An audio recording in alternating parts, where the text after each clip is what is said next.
ओम शांति। 17 अक्टूबर 2023 की साकार मधुर मुरली है। प्यारे मीठे बाबा हम बच्चों से कहते हैं, मीठे बच्चे, तुम आत्माओं को अपना अपना रथ है। मैं हूँ निराकार। मुझे भी कल्प में एक ही बार रथ चाहिए। मैं ब्रह्मा का अनुभवी वृद्ध रथ उधार लेता हूँ। प्रश्न: किस निश्चय के आधार पर शरीर का भान भूलना अति सहज है? उत्तर: तुम बच्चों ने निश्चय से कहा, बाबा हम आपके बन गए। तो बाप का बनना माना ही शरीर का भान भूलना। जैसे शिव बाबा इस रथ पर आता और चला जाता, ऐसे तुम बच्चे भी प्रैक्टिस करो इस रथ पर आने जाने की। अशरीरी बनने का अभ्यास करो। इसमें मुश्किल का अनुभव नहीं होना चाहिए। अपने को निराकारी आत्मा समझ बाप को याद करो। गीत ओम नमो शिवाय। ओम शांति। शिव बाबा बच्चों को इस ब्रह्मा के रथ द्वारा समझाते हैं, क्योंकि बाप बच्चों से ही पूछते हैं, मुझे अपना रथ तो है नहीं, मुझे रथ तो ज़रूर चाहिए। जैसे तुम हर एक आत्मा को अपना अपना रथ है ना। ब्रह्मा विष्णु शंकर को भी सूक्ष्म शरीर है ना। लक्ष्मी नारायण आदि सब आत्माओं को शरीर रूपी रथ है ज़रूर, जिसको अश्व कहते हैं। है तो मनुष्य ना। मनुष्यों की ही बात समझाई जाती है। जानवरों की बातें जानवर जाने। यहाँ तो मनुष्य सृष्टि है, तो बाप भी मनुष्यों को बैठ समझाते हैं। मनुष्य में भी जो आत्मा है उनको बैठ समझाते हैं। डायरेक्ट पूछते हैं, तुम हर एक को अपना अपना शरीर है ना। हर एक आत्मा शरीर लेती और छोड़ती है। मनुष्य तो कह देते हैं कि आत्मा 84 लाख जन्म लेती है, ये भूल है। जबकि तुम 84 जन्म लेकर ही बिल्कुल फा हो गए, अर्थात कि थक गए हो, कितने तंग हो गए हो। तो 84 लाख जन्मों की तो बात ही नहीं, ये है मनुष्यों के गपोड़े। तो बाप समझाते हैं, तुम आत्माओं का भी अपना अपना रथ है। मुझे भी तो रथ चाहिए ना। मैं तुम्हारा बेहद का बाप हूँ। गाते भी है पतित पावन ज्ञान का सागर। तुम और कोई को पतित पावन नहीं कहेंगे, लक्ष्मी नारायण आदि को भी नहीं कहेंगे। पतित सृष्टि को पावन बनाने वाला, अर्थात पावन सृष्टि स्वर्ग का रचयिता परमपिता परमात्मा बिगर कोई हो नहीं सकता। सुप्रीम फादर वही है। बाप जानते हैं तुम नंबरवार पत्थर बुद्धि से पारस बुद्धि बन रहे हो। बाहर वाले मनुष्य ये नहीं जानते। तो बाप समझाते हैं, मुझे भी ज़रूर रथ तो चाहिए ना। मुझ पतित पावन को ज़रूर पतित दुनिया में आना पड़े ना। प्लेग की बीमारी होती है तो डॉक्टर को प्लेगियों के पास आना पड़ेगा। बाप कहते हैं, तुम्हारे में 5 विकारों की बीमारी आधा कल्प की है। मनुष्य तो दुख देने वाले हैं। इन 5 विकारों से तुम बिल्कुल ही पतित बन गए हो। तो बाप समझाते हैं, मुझे पतित दुनिया में ही आना पड़े। पतित को ही भ्रष्टाचारी कहा जाता है, पावन को श्रेष्ठाचारी कहेंगे। बरोबर तुम्हारा भारत पावन श्रेष्ठाचारी था। लक्ष्मी नारायण का राज्य था, जिसकी ही महिमा गाते हो, सर्वगुण संपन्न। वहाँ सब सुखी थे। ये तो कल की बात है।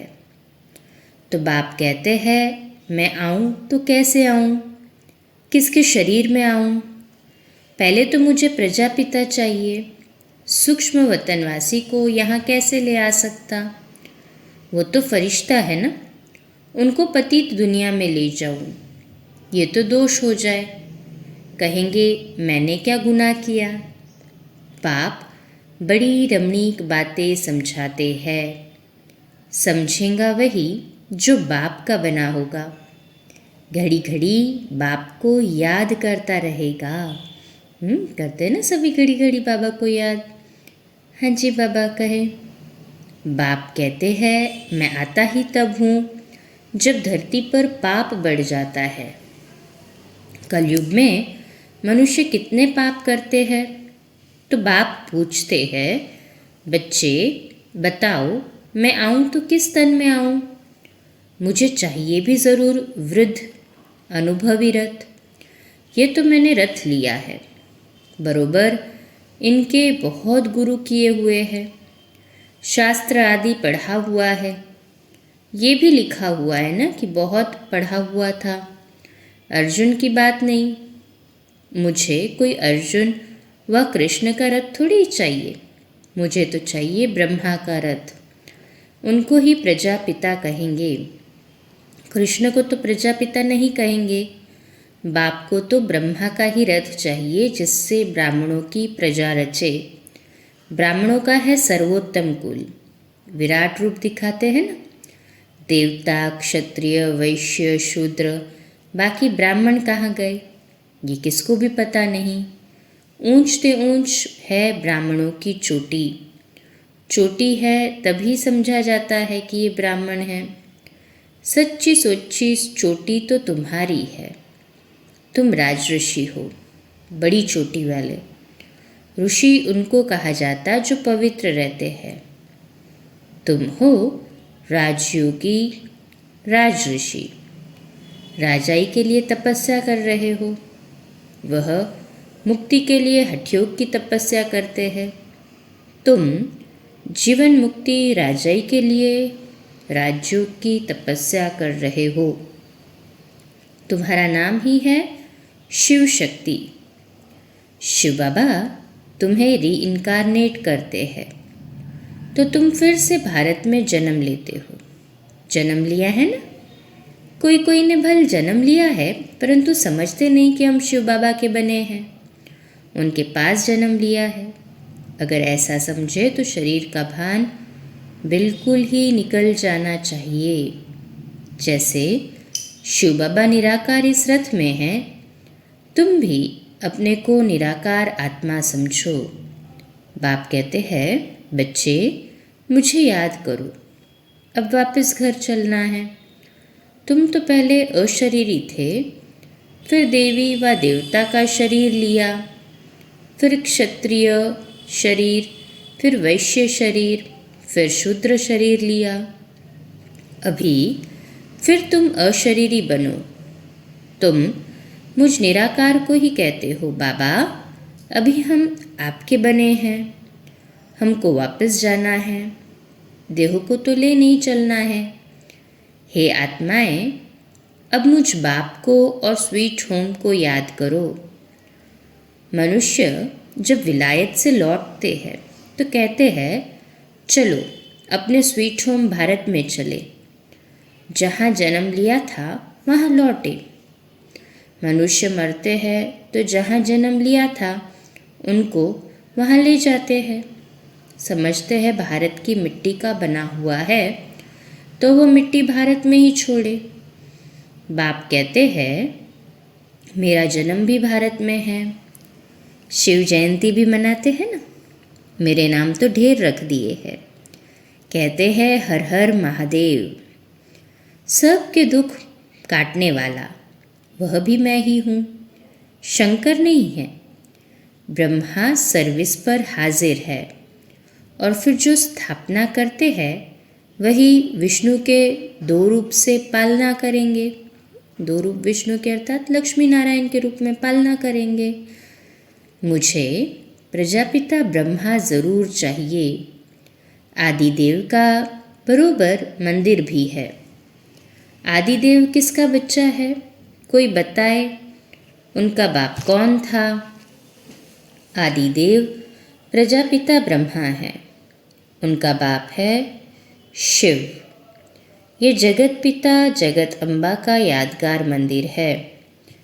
इस आदिदेव ब्रह्मा के रथ में बाप ने बैठ ज्ञान सुनाया है। कोठरी में सब बच्चे बैठे हैं। सभी का मंदिर तो नहीं बनाएंगे, मुख्य है 108 की माला, तो 108 कोठरियाँ बना दी है। 108 की ही पूजा होती है। मुख्य है शिव बाबा, फिर ब्रह्मा सरस्वती युगल। वह शिव बाबा है फूल, उनको अपना शरीर नहीं है। ब्रह्मा सरस्वती को अपना शरीर है। माला शरीरधारियों की बनी हुई है। सब माला को पूजते हैं।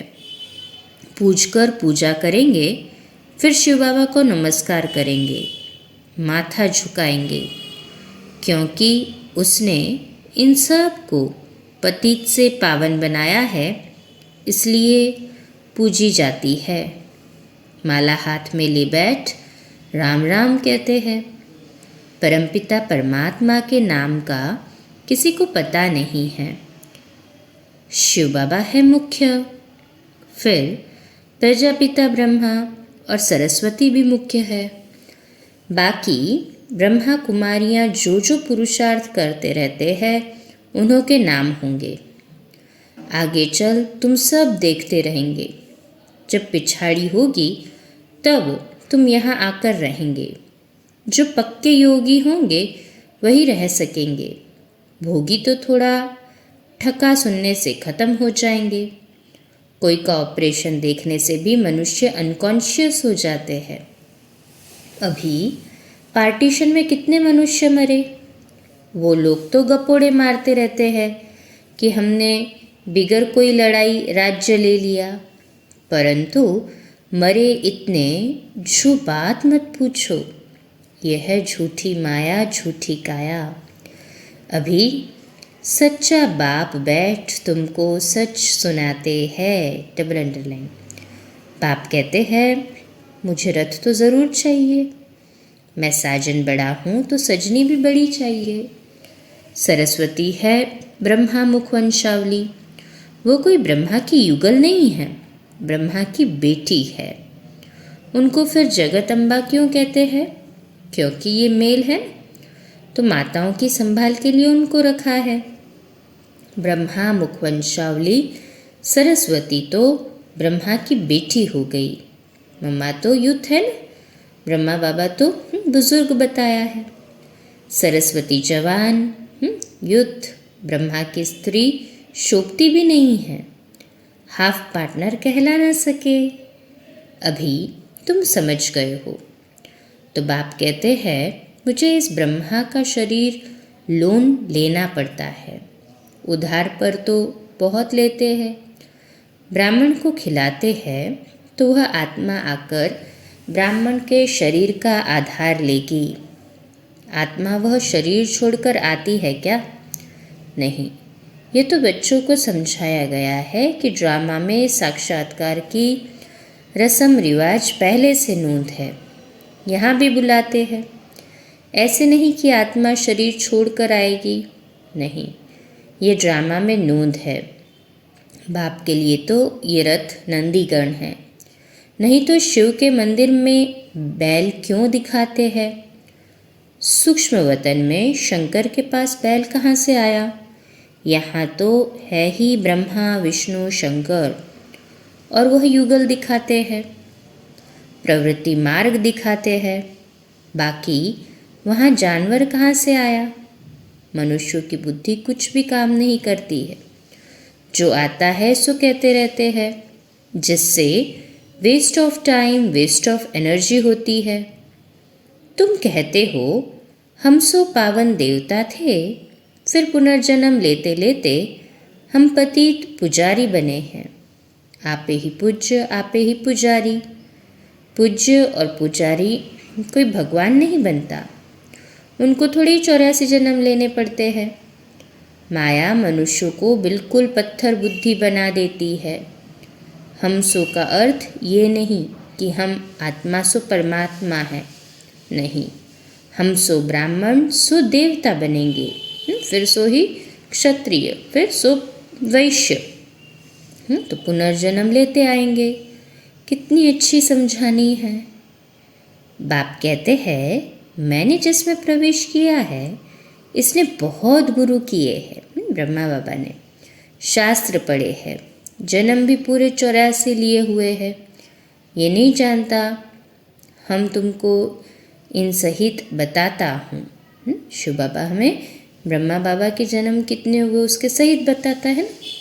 ब्रह्मा को भी बतलाता हूँ। सदैव भी तो सवारी नहीं कर सकता हूँ।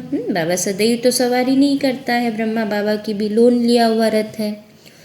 तो हमें भी अपने जन्मों का रहस्य बाबा समझा रहा है, तो ब्रह्मा के थ्रू समझा रहे हैं। ब्रह्मा मुख वंशावली ब्राह्मणों को बतलाता हूँ। मुझे रथ भी चाहिए ना, तुम बच्चे याद करते हो और मैं आ जाता हूँ। मुझे तो सर्विस करनी है, तो श्री श्री शिव की मत से भारत पावन बनता है। नरकवासियों को श्री श्री का टाइटल देना रॉन्ग है। आगे श्री नाम नहीं था, अभी तो सबको श्री अर्थात श्रेष्ठ बना दिया है। श्री श्री तो है शिव बाबा, फिर सूक्ष्म वतनवासी ब्रह्मा विष्णु शंकर, फिर श्री लक्ष्मी नारायण। ये समझने की बातें हैं। नॉलेज बड़ी मज़े की है, परंतु कोई कोई पढ़ते पढ़ते रफू चक्कर हो जाते हैं। माया हाथ छुड़ा देती है। दुकान भी नंबरवार है। बड़ी दुकान में ज़रूर अच्छे सेल्समैन होंगे, छोटे छोटे में कम होंगे। तो बड़ी दुकान पर जाना चाहिए जहाँ महारथी हो। माताओं को तो टाइम बहुत रहता है, पुरुषों को धंधा आदि करना है तो बिज़ी रहते हैं। माताएं तो फ्री हैं, खाना पकाया बस, वह तुम पर फिर बंधन डालते हैं। सुनते हैं ब्रह्मा कुमारियों पास जाने से विष बंद हो जाएगा, तो रोकते हैं। शिव बाबा ऐसी तिरकनी अर्थात फिसलने वाली चीज़ है जो घड़ी घड़ी भूल जाती है। बार बार भूल जाते हैं ना शिव बाबा। बाप बिल्कुल सहज रास्ता बताते हैं कि मुझे याद करो तो तुम्हारे पाप भी कट जाएंगे और मेरे पास भी आ जाएंगे। याद नहीं करेंगे तो पाप भी नहीं कटेंगे और साथ भी नहीं ले जाऊंगा, फिर सज़ा खानी पड़ेगी। भक्ति मार्ग में छाछ पीते आए हैं। मक्खन तो तुमने सतयुग त्रेता में खाकर पूरा कर दिया, बाकी पीछे छाछ रह जाती है। छाछ भी पहले अच्छी मिलती है, फिर पानी मिलता है। सतयुग त्रेता में घी दूध की नदी बहती है। अभी तो घी कितना महंगा हो गया है। अच्छा, माता पिता बाप दादा का मीठे मीठे सिखलाते बच्चों प्रति याद प्यार और गुड मॉर्निंग। रूहानी बाप की रूहानी बच्चों को नमस्ते। रूहानी बच्चों की रूहानी बाप दादा को याद प्यार, गुड मॉर्निंग और नमस्ते। वाह बाबा वाह, शुक्रिया बाबा शुक्रिया। धारणा के लिए मुख्य सार है। पहली पॉइंट, राजऋषि बन तपस्या करनी है। पूजनीय माला में आने के लिए बाप समान सर्विस करनी है। पक्का योगी बनना है। दूसरी पॉइंट, नॉलेज बड़ी मज़े की है, इसलिए रमणीकता से पढ़ना है, मूंझना नहीं है। आज का वरदान है, वैरायटी अनुभूतियों द्वारा सदा उमंग उत्साह से भरपूर रहने वाले विघ्नजीत भव। वैरायटी अनुभूतियों द्वारा सदा उमंग उत्साह से भरपूर रहने वाले विघ्नजीत भव। तो आज का सुमान, मैं विघ्नजीत आत्मा हूँ। विश्लेषण, रोज़ अमृत वेले सारे दिन के लिए वैरायटी उमंग उत्साह की पॉइंट बुद्धि में इमर्ज करो। हर दिन की मुरली से उमंग उत्साह की पॉइंट नोट करो। वह वैरायटी पॉइंट्स उमंग उत्साह बढ़ाएगी।